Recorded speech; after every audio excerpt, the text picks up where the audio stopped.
गर्मी में हम गुड़हल को कुछ ऐसे ताकतवर खाद देंगे जिससे पौधा बहुत ही ज़्यादा हेल्दी ग्रोथ करेगा, अच्छे से अच्छे फ्लावरिंग करेगा।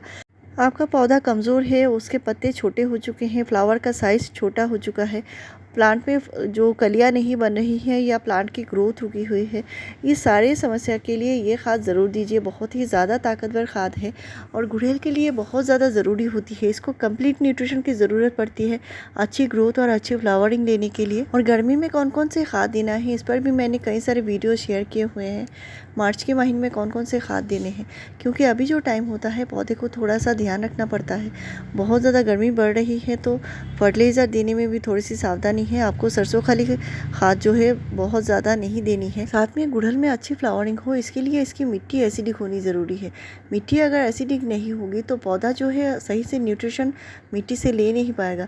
और इसके लिए आप जो यूज़ की हुई चाय पत्ती है, इसे अच्छे से धोकर सुखाकर इस चाय पत्ती को मिट्टी में कम से कम महीने में 2 बार दे सकते हैं। 1 टीस्पून, बहुत ज़्यादा एक साथ नहीं देनी है। साथ में गुड़हल की मिट्टी हमेशा उपजाऊ होनी ज़रूरी है और इसके लिए कंपोस्ट इसको ज़रूर दीजिए। तो महीने में कम से कम 1 बार 1 मुट्ठी कंपोस्ट ज़रूर दीजिए गुड़हल को। साथ में आपको ऑर्गेनिक खाद ज़रूर देने होंगे और ऑर्गेनिक मैटर जो होता है ये मिट्टी में होना बहुत ज़रूरी है। मिट्टी में जितना ज़्यादा माइक्रोब्स होंगे पौधा उतना ही ज़्यादा हेल्दी रहेगा और इसके लिए आपको ऑर्गेनिक खाद के ऊपर ज़्यादा ध्यान देना पड़ेगा। तो मैं अपने सभी पौधे की साल में 1 बार रिपोर्टिंग करती हूँ और प्लांट जब बड़ा हो जाता है तो मैं इनको जो थर्मोकोल के जो डिब्बे आते हैं, बॉक्स आते हैं, उनमें लगाती हूँ। इससे क्या होता है, पौधे की जो रूट है इनको फैलने की जगह मिलती है। जो देसी गुड़हल होता है उसको बड़े साइज़ के पॉट की ज़रूरत पड़ती है। जैसे आप 14 इंच के पॉट में लगाइए वो अच्छे से चलेगा, लेकिन जो हाइब्रिड गुड़हल होता है इनको बहुत ज़्यादा बड़े पॉट में नहीं लगाना है। तो मैं छोटा सा प्लांट है तो छोटे पॉट में लगाती हूँ। अगर पौधा बहुत ही नया पौधा है, आपने नर्सरी से लाया होगा, तो 7 से 8 इंच के पॉट में लगाइए। नया पौधा जो है उसको 8 इंच के पॉट के लिए सही है, क्योंकि पॉलीबैग में जो लगा हुआ होता है पौधा वो थोड़ी सी मिट्टी में लगा हुआ होता है। तो एक साथ अगर बहुत बड़े साइज़ के पॉट में लगाते हैं तो प्लांट को थोड़ा सा स्टेबल होने में टाइम लगता है और प्लांट जो है नई मिट्टी में अक्सर होता है इसके पत्ते ज़्यादा पीले होने शुरू हो जाते हैं। तो पौधा छोटा होता है, इसके रूट कम होते हैं और जब भी आप पानी डालते हैं पानी इसको सूखने में भी टाइम लगता है, तो मिट्टी बहुत ज़्यादा देर तक गीली रहती है। इसके वजह से पौधा जो है अच्छे से ग्रोथ नहीं कर पाता, इसमें फंगस का इशू आ जाता है। और हाइब्रिड गुड़हल की जो मिट्टी है वो बहुत ज़्यादा चिपचिपी नहीं देनी है और बहुत ज़्यादा मिट्टी भी एक साथ नहीं देनी है। साथ में गुड़हल की जो पानी का ध्यान रखना है, बहुत ज़्यादा एक साथ पानी नहीं देना है।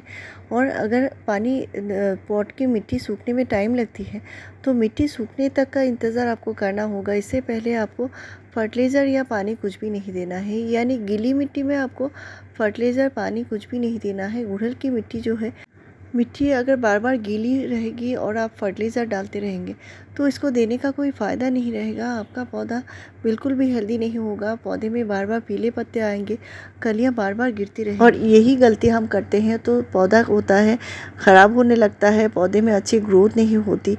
और कंपोस्ट जो है कम से कम महीने में 1 बार आपको ज़रूर देनी होगी।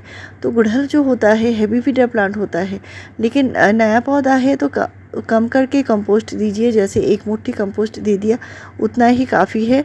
और नेक्स्ट जो मैं फर्टिलाइज़र के बारे में बताऊंगी, इसके पहले जो है पौधे की केयर बहुत ज़्यादा ज़रूरी होता है। गुड़हल में बार बार जो होता है कीड़े मकोड़े फंगस लग जाते हैं और इसके लिए पॉट की नीचे की साइड की जो पत्तियाँ होती हैं उनको कम करके रखना होता है। और यही होती है जो पौधे में कीड़े मकोड़े कम लगते हैं, फंगस भी कम लगती है। और मिट्टी में अगर सनलाइट नहीं लगती, यानी नीचे से एकदम पत्तियों से भरा हुआ है और पॉट की मिट्टी में सनलाइट नहीं लग रही है, तो इससे क्या होता है पौधे में बार बार फंगस की प्रॉब्लम आती है, पत्ते बार बार पीले होते रहते हैं। तो इसकी वजह से प्लांट पे फ्लावरिंग पर भी असर आती है, प्लांट की ग्रोथ पर भी असर आती है। तो साथ में मैं खाद के बारे में बताऊंगी जो एक कंप्लीट न्यूट्रिशन है, लेकिन साथ में मैंने जो बताई है कंपोस्ट आपको ज़रूर देनी होगी। तो ये जो मैं खाद बता रही हूँ ये घर में ही मौजूद है, आपको कम से कम महीने में 1 बार ज़रूर देने होंगे। और ये जो है बहुत ही ज़्यादा ताकतवर खाद है, तो आपको जो देना है इसका जो आप 100 से 200 ml तक मिट्टी में डाल सकते हैं। लेकिन ये जो खाद बनाने का जो प्रोसेस है ये है मसूर दाल, यानी घर में जो हम दाल खाते हैं मसूर की दाल, वो मसूर की दाल है ये। और इसमें मैंने 2 टीस्पून मसूर की दाल को भिगा कर रखा है 1 दिन के लिए। और ये जो मसूर की दाल इसको अच्छे से मैंने पीस लिया है। तो पीसने के बाद इसको 1 दिन के लिए फर्मेंट करके रखा है और मसूर दाल में इतना ज़्यादा ताकत होती है। और आप सबको शायद पता भी होगा, हम जो सरसों खली खाद इस्तेमाल करते हैं, लेकिन गर्मी में हम सरसों खली खाद इस्तेमाल नहीं करते, क्योंकि इससे पौधा जो है गर्मी की वजह से स्ट्रेस में आ सकता है, पौधा ख़राब हो सकता है। तो इसके लिए हम मसूर की दाल की जो फर्मेंटेड जो प्रोसेस है उसको फर्मेंट करके ही हमको यूज़ करना है। तो मसूर दाल जो 2 टीस्पून भिगाकर अच्छे से कूट कर रखना है और कम से कम 24 घंटे के लिए रखना है। अभी गर्मी का टाइम है तो 24 घंटे में ही ये फर्मेंट हो जाएगा। और इसका जो पानी है इसको आप किसी भी जार में भर कर रख सकते हैं कम से कम 1 दिन के लिए, और इसके बाद ही आप यूज़ कीजिए। तो डाइल्यूट करना है बहुत अच्छे से, और आपका पौधा जो है बहुत हेल्दी ग्रोथ भी करेगा और अच्छे से फ्लावरिंग भी करेगा। लेकिन जो फर्टिलाइज़र देना होता है इसका आप 100 से 200 ml तक दे सकते हैं।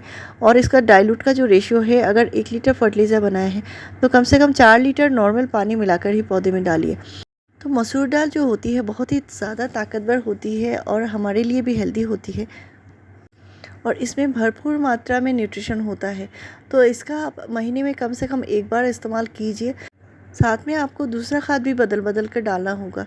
तो ऑर्गेनिक खाद के ऊपर मैंने 400 से ज़्यादा वीडियो शेयर किए हैं, यानी 400 से ज़्यादा वीडियोस मेरे चैनल पर आपको मिल जाएंगी। ऐसे ही इन्फॉर्मेटिव वीडियोस के लिए मेरे चैनल को ज़रूर सब्सक्राइब कीजिए। तो मेरे चैनल को ज़रूर सब्सक्राइब कीजिए, लाइक शेयर और कमेंट कीजिए। वीडियो पूरा देखने के लिए थैंक यू।